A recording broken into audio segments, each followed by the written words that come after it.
Our top story, new developments involving a candidate for Florida House seat that covers most of northern Sarasota County. Now, both the Florida Democratic Party and the Sarasota County Democratic Party are pulling their support of Edward James III, and they're asking him to withdraw from the race. The parties are no longer backing James following a police report that details accusations of sexual battery. The 26-year-old politician has not been arrested or charged with any crime and denies the accusations. A Sarasota police report details the alleged sexual battery of a young woman at the Ritz-Carlton in Sarasota in June.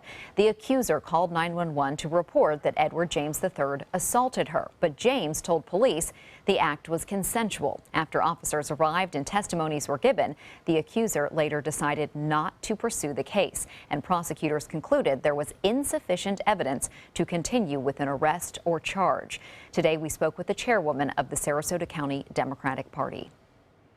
We want our Democratic leaders and our candidates to be held to the highest standards. So we have made the decision that the Democratic Party is going to withdraw their support of Ed James and ask him to step down. Edward James III released a statement which says, in part, "I take these accusations very seriously, and I am shocked and disappointed that there are people who are attempting to defame my name and character.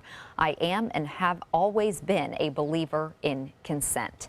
James also says he plans to continue to run a, quote, clean campaign for District 72 and focus on the issues facing his community. Until now, Ed James III was considered to be a rising star, not only among Sarasota Democrats, but also statewide. ABC 7's Alan Cohn joins us now with more on where his campaign stands. Scott and Haley, Ed James is young, charismatic, and most importantly, when it comes to politics, prodigious in terms of his ability to raise money. He has raised more money than just about any other Democrat in the state who is running for a seat in the state legislature, which is why even in the Republican-leaning House district, many Democrats and Republicans believed he had a real shot at winning.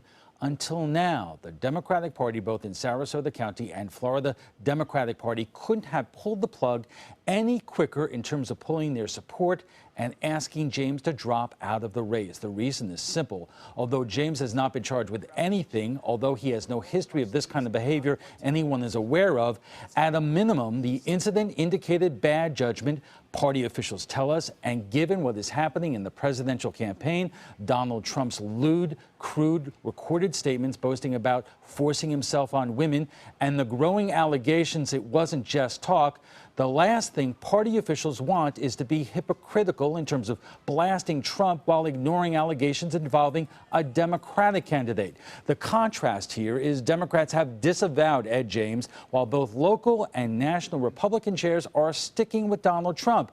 We also want to disclose that Ed James III is the son of the host and executive producer of Black Almanac here on ABC 7. Haley and Scott. All right, Alan, thank you.